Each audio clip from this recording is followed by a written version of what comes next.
Hello students, how are you? You are fine. Okay, चलिए आज class के शुरू में ही मैं आप लोगों के लिए एक टास्क दे रहा हूँ। टास्क ये है, आपको आइडेंटिफाई करना है कि ये जो सेंटेंस दिया गया है ये किस टेंस में है और सेंटेंस कैसा है। चलिए बताइए। हाँ, राइट आंसर। ये जो सेंटेंस है ये फ्यूचर परफेक्ट टेंस का है। Future perfect tense.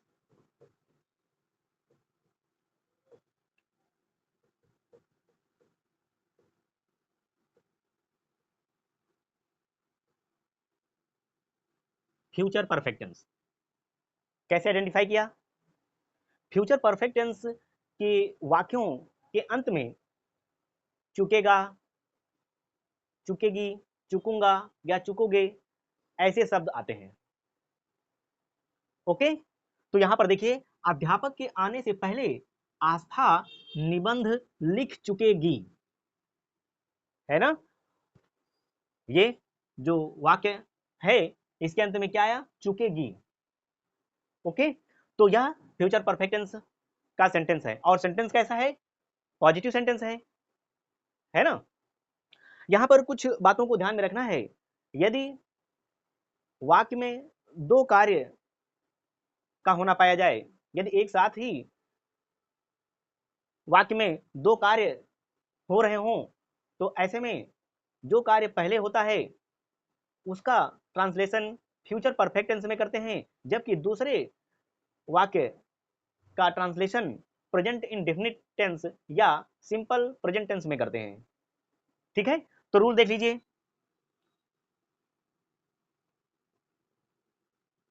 रूल है, सबसे पहले फ्यूचर परफेक्ट टेंस का रूल देखिए। तो सब्जेक्ट प्लस विल हैव या शैल हैव का प्रयोग करेंगे हेल्पिंग वर्ब के रूप में, प्लस मेन वर्ब की थर्ड फॉर्म प्रयोग करेंगे,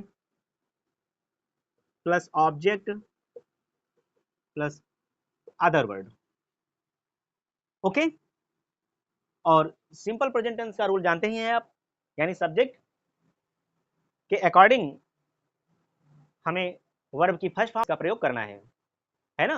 ये क्लास आप लोग कर चुके हैं। तो देखिए इसका ट्रांसलेशन किया जाए। अब इस टेंस में, इस वाक्य में देखिए, एक ही वाक्य में दो कार्यों का होना पाया जा रहा है। ऐसे में जो पहला वाक्य है जो पहले समाप्त हो रहा है उसका ट्रांसलेशन हम फ्यूचर परफेक्ट टेंस में करेंगे। अध्यापक के आने से पहले आस्था निबंध लिख चुकेगी, तो पहले कौन सा कार्य हो रहा है? आस्था निबंध लिख चुकेगी। तो ट्रांसलेशन करते हैं। आस्था, आस्था के साथ विल हैव का प्रयोग किया जाएगा। देखिए, आई वी सब्जेक्ट के साथ शैल हैव का प्रयोग करेंगे, बाकी सभी कर्ताओं के साथ विल हैव का प्रयोग किया जाएगा। ओके, ध्यान रखना है। तो आस्था विल हैव, अब वर्ब की थर्ड फॉर्म, मेन वर्ब क्या है? लिखना। तो आस्था will have retain the essay,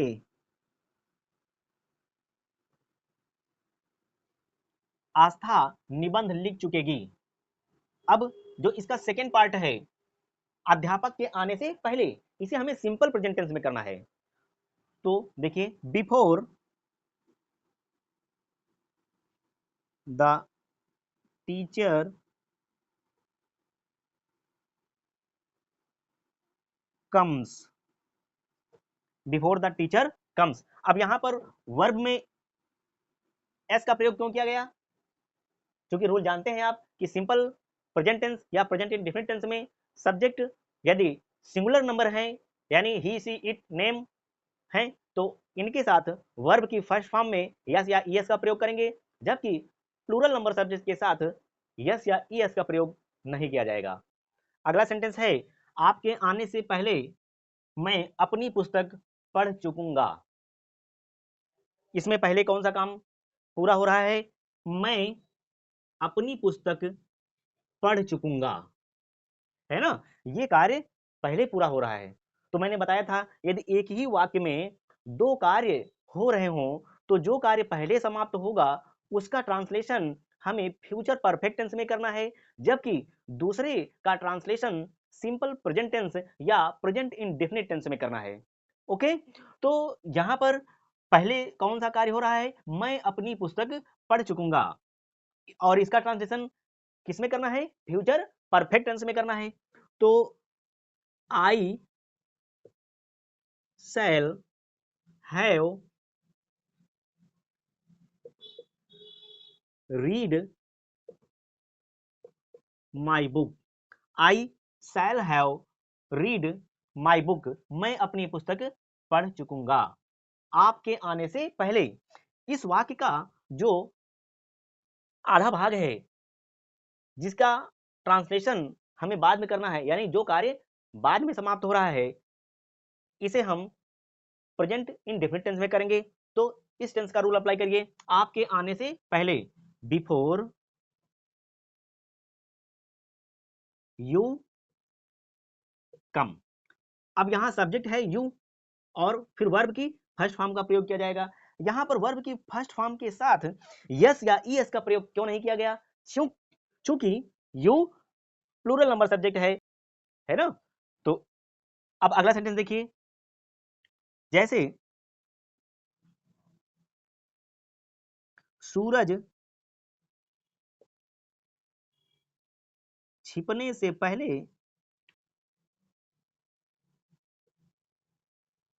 वे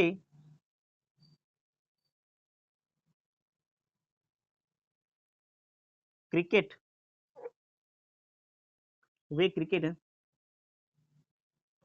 खेल चुकेंगे।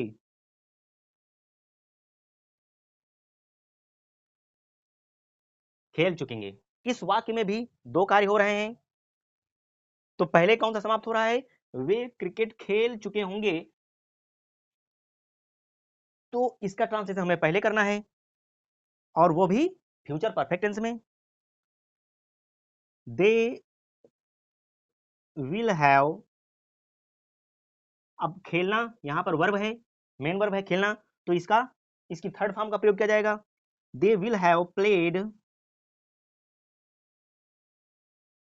Cricket, they will have played cricket, way cricket खेल चुकेंगे सूरज छिपने से पहले। अगला पार्ट क्या है, सूरज छिपने से पहले, और इसका ट्रांसलेशन हमें सिंपल प्रेजेंट टेंस में करना है। तो सिंपल प्रेजेंट टेंस के रूल्स के अकॉर्डिंग इसका ट्रांसलेशन करिए, बिफोर सन सेट्स, सन। नेक्स्ट सेंटेंस है, सोने से पहले बच्चे ने दूध नहीं पिया होगा। यह एक नेगेटिव सेंटेंस है। तो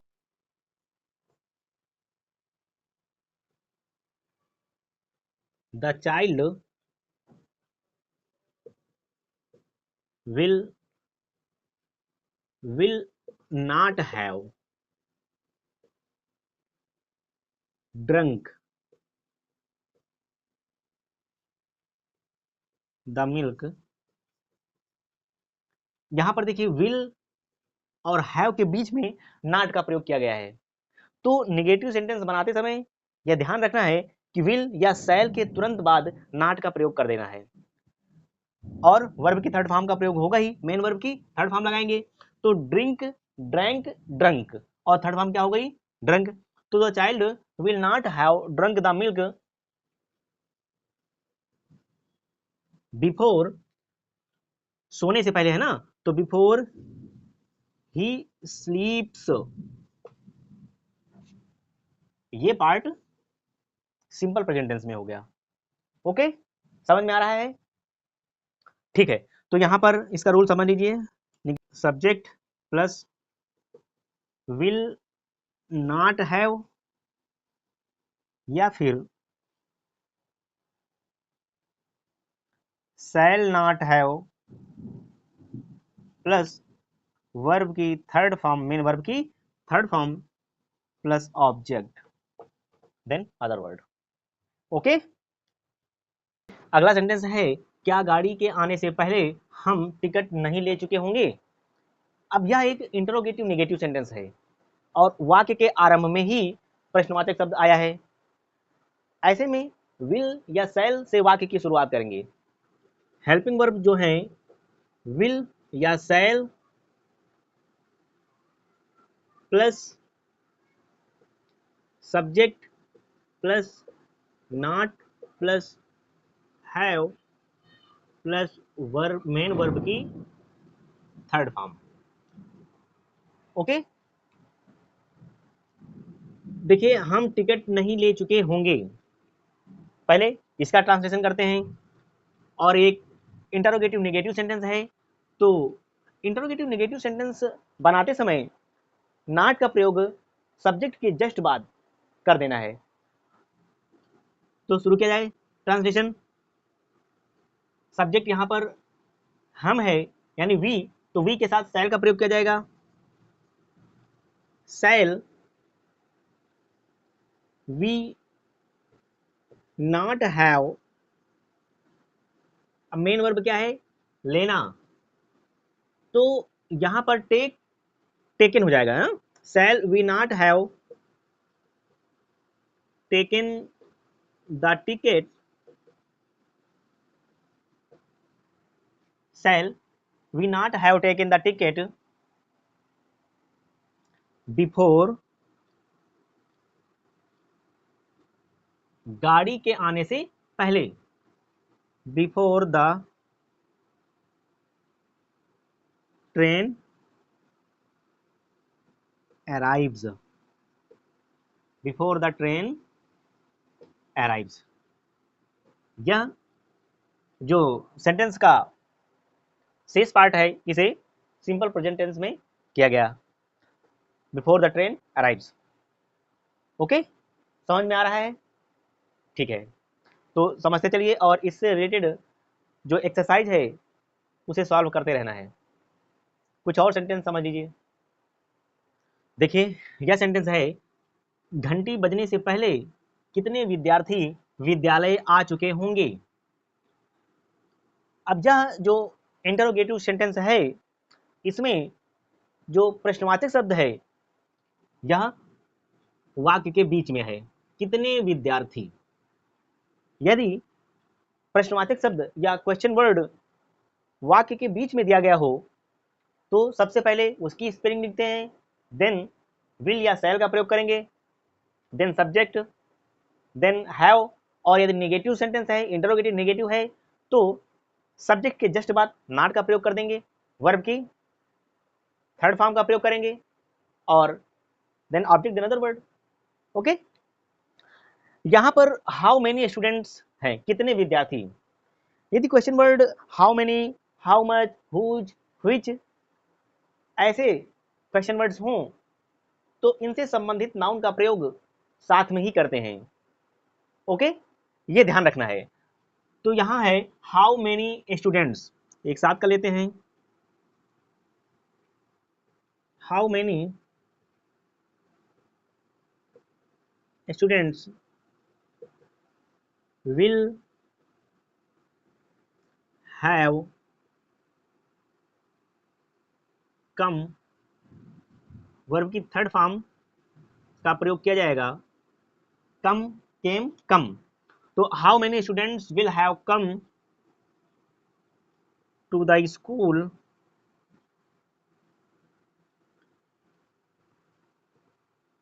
बिफोर, घंटी बजने से पहले। इसका शेष पार्ट क्या है? घंटी बजने से पहले, और इसे सिंपल प्रेजेंट टेंस में करना है, before the bell rings. Okay, घंटी बजने से पहले कितने विद्यार्थी विद्यालय आ चुके होंगे? How many students will have come to the school before the bell rings. ठीक, अगला सेंटेंस देखिए, सेंटेंस है वर्षा होने से पहले वह कहां जा चुका होगा?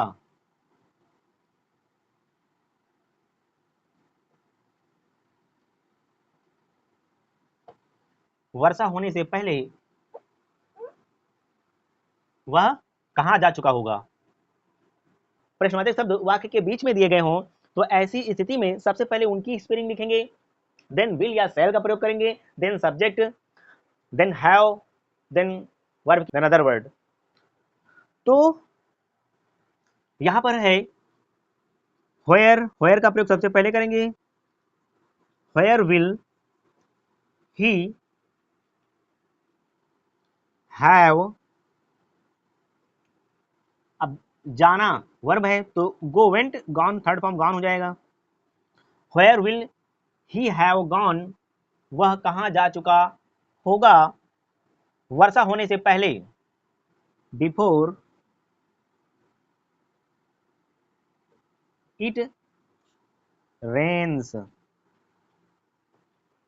ओके, तो एक बार मैं फ्यूचर परफेक्ट टेंस को फिर से समराइज कर देता हूं, ध्यान से सुनिएगा। इस टेंस की पहचान कैसे करेंगे। वाक्य के अंत में चुका होगा, चुके होंगे या चुकेंगे, चुकेगी, चुकूंगा, चुकोगे, ऐसे शब्द आएंगे तो यह फ्यूचर परफेक्ट टेंस हो जाएगा। और यदि वाक्य में दो कार्य एक साथ हो रहे हों तो जो कार्य पहले समाप्त होगा उसका ट्रांसलेशन हमें फ्यूचर परफेक्ट टेंस में करना है, जबकि उसके शेष पार्ट को हमें सिंपल प्रेजेंट टेंस में करना है। फ्यूचर परफेक्ट टेंस का रूल क्या होगा, आई वी के साथ शैल हैव का प्रयोग करके वर्ब की, मेन वर्ब की थर्ड फॉर्म का प्रयोग करेंगे, जबकि शेष सभी कर्ताओं के साथ विल हैव के साथ वर्ब की थर्ड फॉर्म का प्रयोग किया जाएगा। और सिंपल प्रेजेंट टेंस में सब्जेक्ट के साथ ही साथ वर्ब की फर्स्ट फॉर्म का प्रयोग करेंगे, और सब्जेक्ट सिंगुलर नंबर है या प्लूरल नंबर उसके अकॉर्डिंग वर्ब में यस या ईएस का प्रयोग करेंगे। ओके, तो ये है। साथ ही साथ इस टेंस का जब हम नेगेटिव सेंटेंस बना रहे होंगे तो ऐसी स्थिति में विल के जस्ट बाद हमें नॉट का प्रयोग कर देना है, विल या शैल के तुरंत बाद नॉट का प्रयोग करना है, यानी subject plus will not have या फिर शैल नॉट हैव का प्रयोग करना है। और यदि इसका इंटरोगेटिव सेंटेंस बना रहे हों तो क्या करना है, ऐसी स्थिति को ध्यान में रखना है जब प्रश्नवाचक शब्द से ही वाक्य की शुरुआत हो रही हो तो जो हेल्पिंग वर्ब हैं विल या शैल, इनका प्रयोग सबसे पहले करना है, then subject, then have, then verb की third form, then other word. और यदि प्रश्नवाचक शब्द या क्वेश्चन वर्ड वाक्य के बीच में दिए गए हों तो सबसे पहले उसकी स्पेलिंग लिखनी है, यानी क्वेश्चन वर्ड की स्पेलिंग लिखनी है, जैसे व्हाट, वेयर, है ना। और साथ ही साथ उनकी स्पेलिंग लिखने के साथ विल या शैल का प्रयोग करेंगे, then subject, then have, then verb की थर्ड फॉर्म का प्रयोग और ऑब्जेक्ट अदर वर्ड, जो एक प्रोसेस है उसको फॉलो करना है। होमवर्क नोट कर लीजिए। पहला सेंटेंस है वर्षा होने से पहले वह अपना काम समाप्त कर चुका होगा। सेकेंड सेंटेंस है मेहमानों के आने से पहले हम घर नहीं आ चुके होंगे। थर्ड सेंटेंस है क्या सूर्योदय से पहले चिड़ियां चहचहाने लगी होंगी। और फोर्थ सेंटेंस है क्या परीक्षा आरंभ होने से पहले खुशी अपनी पुस्तकों का अध्ययन नहीं कर चुकी होगी। ये चार प्रकार के सेंटेंस हैं।